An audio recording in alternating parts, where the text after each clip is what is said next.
Bienvenue sur Bulle de Bonheur, le podcast pour prendre le temps d'être heureux. Nous sommes Raphaël et Alban, chercheuses inconditionnelles de Bulle de Bonheur.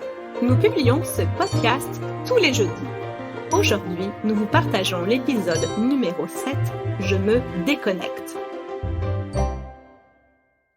Oh là là, mais qu'est-ce que ça me chicote! Une fois par mois, je passe une soirée entre filles. D'ailleurs, la dernière fois, j'ai emmené le jeu 2 minutes les filles, que tu m'as partagé, en avant-première, Raphaël. Nous avons bien ri, et toutes les filles devraient en avoir un dans leur sac. J'adore ces moments où je m'échappe de la maison, où je laisse de côté intendance, logistique, devoirs et j'en passe. Mais la dernière fois, j'ai eu comme un petit coup au moral, car l'une de mes super copines avait toujours un œil sur son cellulaire. Je me suis rendu compte que non seulement ça arrive entre amis, mais aussi avec notre boss, notre chum, nos enfants, ou même moi, je l'avoue, je peux regarder mes notifications alors que quelqu'un me parle. Et là, ça me chicote. Comment trouver un meilleur équilibre dans mes temps de connexion et qu'est-ce que je peux faire pour me déconnecter? Consulter constamment son téléphone s'appelle le phubbing. C'est un terme inventé par une agence de communication anglaise en 2012, formée de la contraction de phone, téléphone, et snubbing, qui snob. Il désigne le fait d'ignorer celui qui vous parle en concentrant son attention sur l'écran de son téléphone. On peut donc phubber ou être phubbé. Eh bien, cette manière d'être s'est bien répandue. Dans les familles, au bureau, entre amis ou entre amoureux, on la voit partout. Elle a fait l'objet d'études en psychologie, notamment pour connaître son impact sur les relations sociales. Il faut dire que les psychologues eux-mêmes étaient confrontés à ce phénomène, leurs patients consultant leur téléphone en séance ou semblant stressés et moins disponibles s'ils ne pouvaient pas le faire. Le plus souvent, cependant, ce geste est inconscient. Sortir son smartphone, c'est machinal. On entend un bip et hop, on le prend. Mais que signifie ce geste ? Dans le fond, aurions-nous peur de passer pour une mauvaise amie ? De passer pour un mauvais conjoint ? Un mauvais salarié ? Voire un extraterrestre qui vit carrément en dehors de son époque ?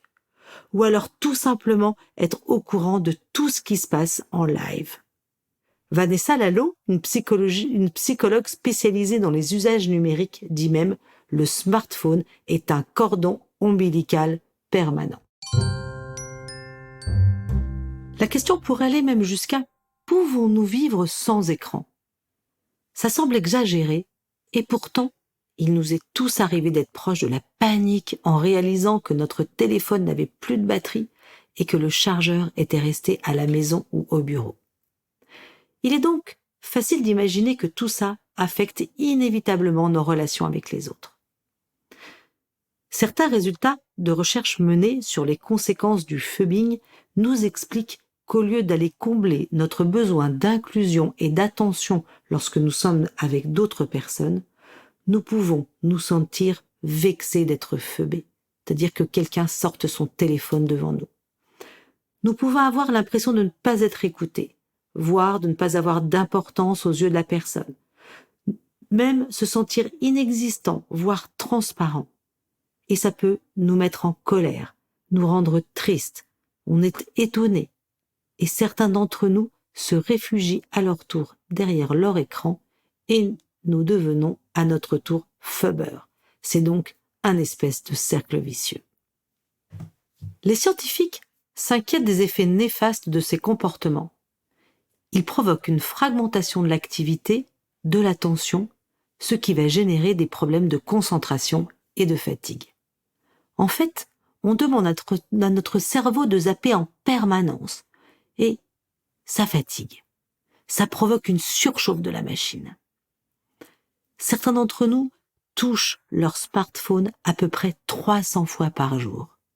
Et sachez que quand on est dérangé par notre cellulaire, on met 30 minutes pour se reconcentrer. Il faut dire que les entreprises qui nous bombardent de notifications l'ont bien compris. Tous ces pushs, toutes ces notifications nous donnent la sensation d'exister. On sécrète alors de la dopamine, qui est l'hormone du plaisir. Il y a comme un système de récompense qui se met en place, ça supprime nos limites. Et toutes ces entreprises, elles ont bien trouvé les moyens de nous rendre tous dépendants. Réalisons-nous vraiment notre dépendance?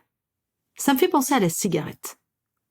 Certains fumeurs disent qu'ils allument des cigarettes par habitude. Comme nous pouvons sortir notre téléphone par habitude. Que ces personnes-là aussi se sentent désœuvrées dans un groupe s'ils ne fument pas, comme si la cigarette leur donnait de la consistance. Quand on fume, je pense que quelque part, c'est aussi la même démarche. Les fumeurs avancent aussi que c'est un moyen de partage, un moment convivial, une pause. Quand nous sortons notre téléphone, c'est aussi peut-être pour apporter une information, toujours dans l'immédiateté. Bref, dans tous ces cas-là, le mécanisme de la dépendance est bien en place. Et on justifie son besoin, ça veut dire aussi qu'on ne peut plus s'en passer. Même si ces mécanismes de dépendance sont encore officieux pour les écrans, on en connaît les conséquences néfastes.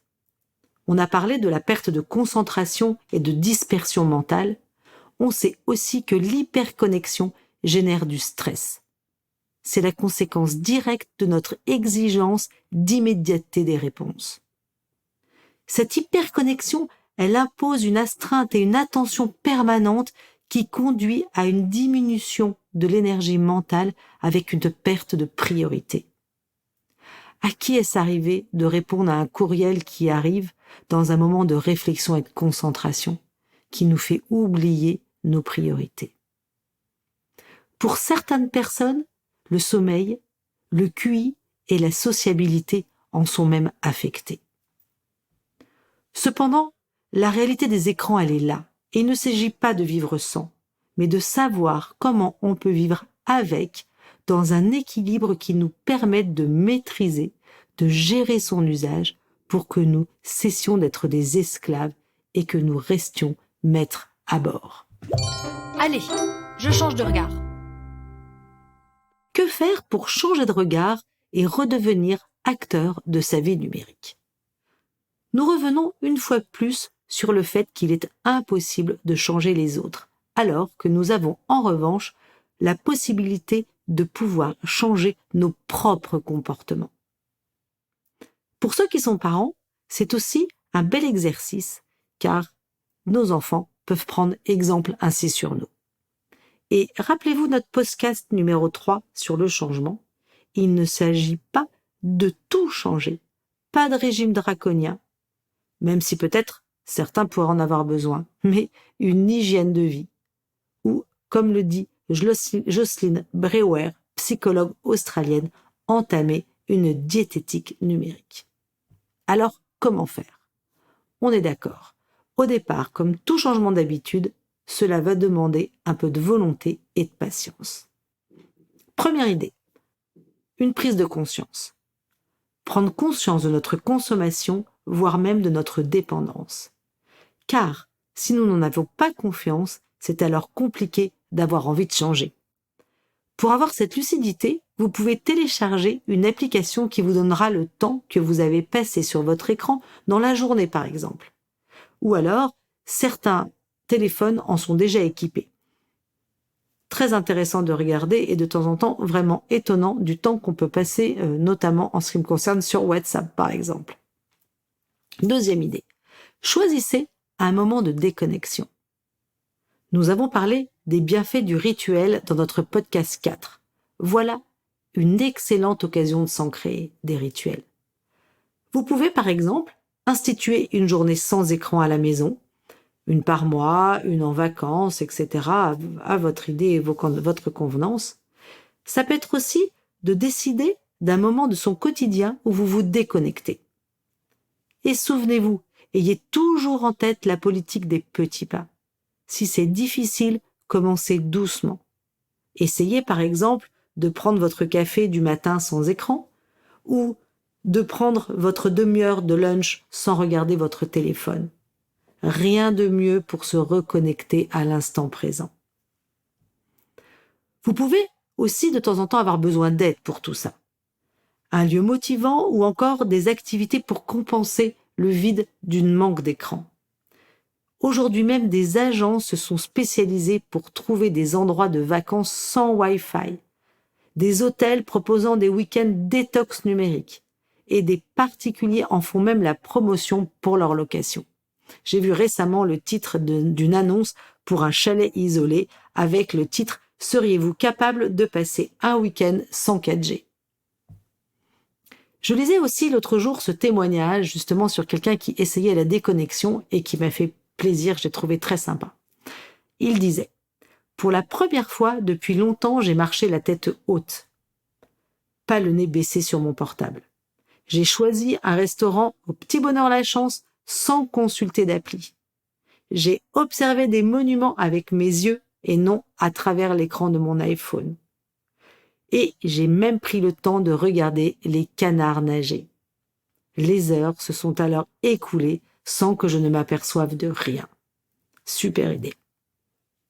Troisième possibilité, rangez votre téléphone. Si nous n'attendons pas d'appel urgent, pourquoi ne pas décider de ranger son téléphone dans son sac ou dans sa poche lors d'un moment entre amis, en famille ou en amoureux? À la maison, chacun peut poser son téléphone dans un panier le temps du repas ou avant d'aller se coucher. Ça peut être exactement la même chose au bureau pour une réunion. Quatrième idée, lancez-vous des défis, comme la technique du phone stacking, l'empilement de téléphones au milieu de la table. Vous pouvez imaginer que si un des convives regarde son téléphone pendant le repas ou l'apéro, il paye l'addition. À mon avis, c'est radical. Ça peut être un gage en famille. Celui qui a regardé son téléphone, il va remplir la machine et faire la vaisselle. Cinquième idée, pratiquez l'écologie mentale. Réduisez les sollicitations de votre environnement numérique pour vous permettre notamment d'être plus concentré, plus efficace et certainement beaucoup plus détendu. Voilà 2 exemples que vous pouvez mettre en place tout de suite. D'abord, premièrement, coupez les notifications. Toutes celles de vos applications, ou au moins toutes celles qui ne viennent pas d'humains. Vous pouvez garder par exemple vos messageries, parce que ça, elles viennent de vos amis ou de votre famille ou de votre travail. Et puis, vous pouvez aussi réduire le nombre d'icônes sur votre écran d'accueil. Voilà plein de belles idées pour oser vous déconnecter. Et hop, je me lance. Même si les écrans sont entrés dans nos vies en créant de nouvelles habitudes, de nouveaux comportements et même de nouveaux besoins, j'ai compris que 1. Ils ont des avantages, mais aussi des effets négatifs, notamment sur notre concentration, notre stress et la qualité de nos relations. 2.